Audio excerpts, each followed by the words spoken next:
నవ్యాంధ్ర రాష్ట్ర రాజధానిగా అమరావతి పేరు సూచించిన నాన్నగారు కృష్ణమ్మ ఒడిన రాజధాని నగరం అద్భుతంగా నిర్మాణం కావాలని బలంగా ఆకాంక్షించేవారు.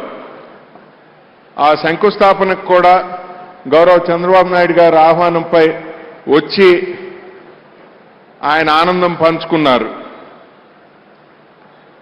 వారి ఆకాంక్షలకు అనుగుణంగా అమరావతి నూతన నగరం అపురూపంగా తయారై యావత్ దేశానికే కీర్తి ప్రతిష్టలు తేవాలనే సంకల్పంతో మా కుటుంబం తరపున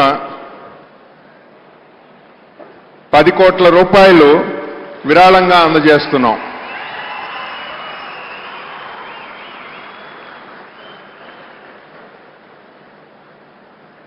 Apart from naming Amaravati, he always looked forward for the overall development of this new city.